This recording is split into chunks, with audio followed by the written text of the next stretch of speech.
Assalamualaikum warahmatullahi wabarakatuh. Berjumpa lagi dengan saya Eni Molinda. Nah, kali ini saya ingin sedikit menjelaskan tentang negosiasi bisnis.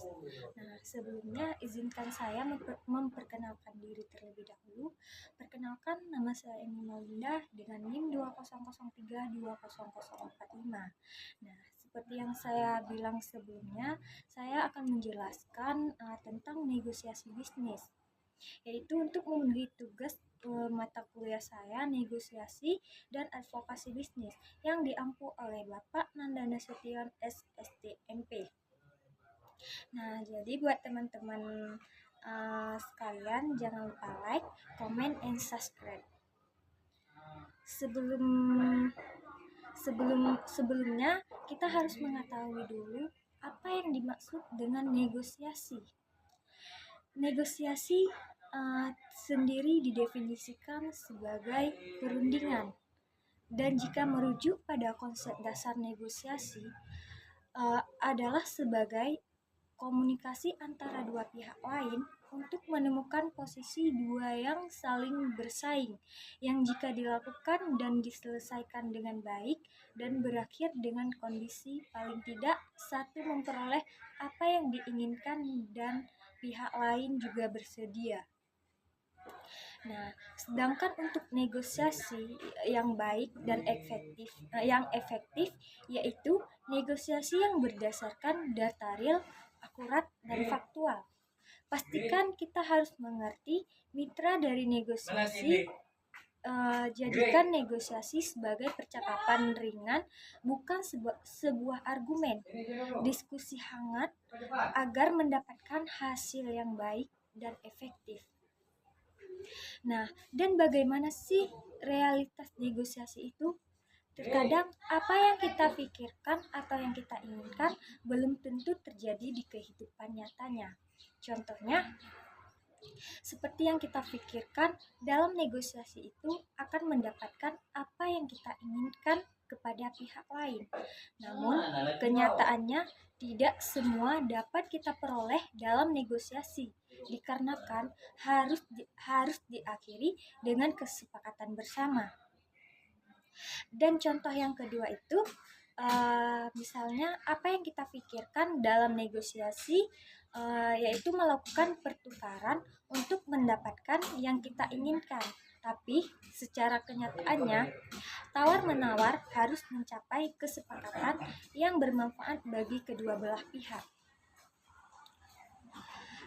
Nah, dan yang seharusnya negosiasi itu merupakan proses menyatukan dua belah pihak yang berbeda posisi untuk suatu kesepakatan, sehingga dalam negosiasi itu mencakup pembicaraan, yaitu melakukan perundingan dengan pihak lain dengan tujuan untuk mencapai sebuah kesepakatan.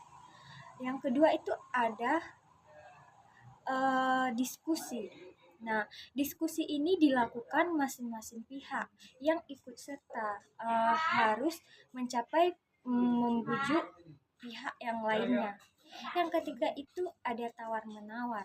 Dalam pihak ini akan saling menyampaikan tawarannya dengan menjelaskan alasan untuk membujuk pihak lain untuk menerimanya. Dan yang keempat ada kompromi, yaitu untuk mendapat kesepakatan dari setiap pihak yang memiliki pendapat yang berbeda atau selisih paham. Yang kelima itu ada perundingan.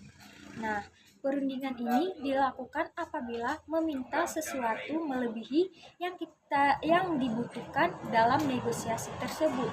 Yang ketujuh ada perdebatan terjadinya karena tidak kesepakatan dalam negosiasi.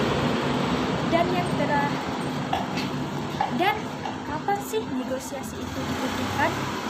Negosiasi dibutuhkan ketika ada pertentangan kepentingan. Kenapa di saat ada pertentangan kepentingan, maka di situ negosiasi dibutuhkan? Dikarenakan satu pihak ini dengan pihak lain tidak memiliki kepentingan yang sama. Dan yang kedua itu ada perbedaan solusi. dan di saat sedang berkompromi terdapatlah perbedaan solusi. Maka disinilah juga dibutuhkan negosiasi, dikarenakan agar mendapatkan solusi yang sama. Dan yang ketiga itu peluang berkompromi. Nah, dan selain itu ada manfaat negosiasi, yaitu tercapainya tujuan melalui negosiasi apa yang diinginkan dan bagaimana tercapainya menjadi lebih jelas dan memiliki otoritas lebih benar. Melalui negosiasi, Anda merasa memegang kendali karena harus mengambil inisiatif dan meraih kesempatan terbaik dan menjalin hubungan baik. Inti negosiasi mencapai kesepakatan yang memuaskan kebutuhan kedua pihak sehingga terjalin hubungan yang harmonis.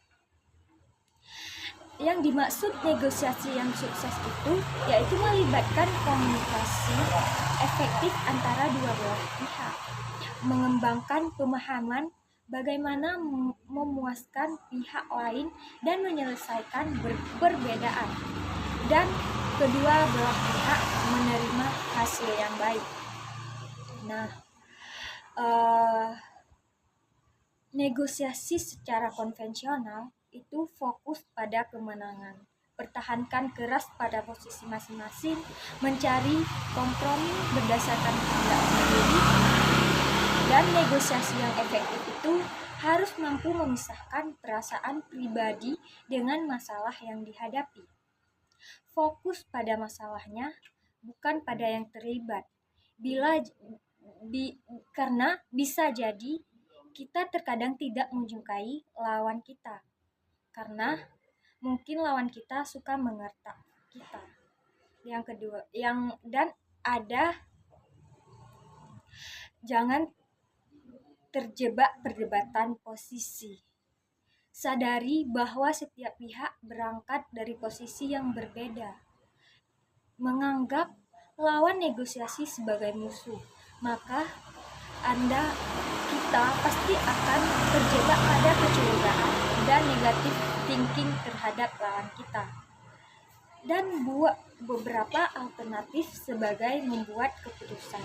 Kumpulnya banyak alternatif agar tidak terjebak pada satu solusi saja. Dan ada kesepakatan harus berdasarkan kriteria objektif. Jangan terjebak penampilan orang berkarismatik terdengar sangat menyakitkan selama negosiasi, namun menghasilkan kesepakatan yang tidak seimbang. Dan yang selanjutnya ada profil negosiator. Yang pertama itu ada konektor.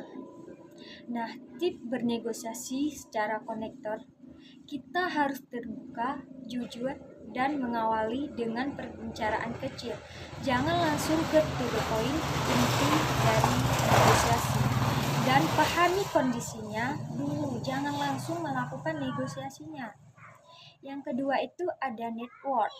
Tip melakukan negosiasi dengan network ini, jelaskan apa manfaat negosiasi yang dilakukan dirinya dan perusahaannya memperoleh kesepakatan. Maka dengan ini akan mudah memperoleh kesepakatan. Yang ketiga itu ada produser. Tip melakukan negosiasi dengan produser, jelaskan lebih dahulu apa yang kita tawarkan dengan cara yang kita menarik, kemudian tanya apakah dia tertarik atau tidak jika yang baru kita dapatkan. Dan yang keempat itu analizer. Tip melakukan negosiasi dengan analizer, siapkan data secara lengkap seperti waktu persiapan yang memadai, sasaran yang jelas, memahami pokok permasalahan, strategi perencanaan negosiasi, aktif negosiasi yang tepat, serta banyak lagi yang harus diperhatikan. Dalam tip negosiasi ini, yang intinya kita harus mempersiapkan datanya secara lengkap. Dan terkadang ada terjadi argumen dalam negosiasi, maka sebaiknya kita harus mempersiapkan pemikiran sesuatu yang mungkin, dan langkah kedua mungkin kita harus mengetahui pemikiran pihak lain. dan ada kekeliruan yang harus dihindari dalam bernegosiasi. Menginginkan sesuatu yang berlebihan, mudah menyerah, dan gagal mengenali kita sendiri, maka sebaiknya ini harus kita hindari. Nah, sekian dari penjelasan saya. Saya mohon maaf jika masih banyak yang kurang. Saya akhiri. Wabillahi taufiq wa hidayah. Wassalamualaikum warahmatullahi wabarakatuh.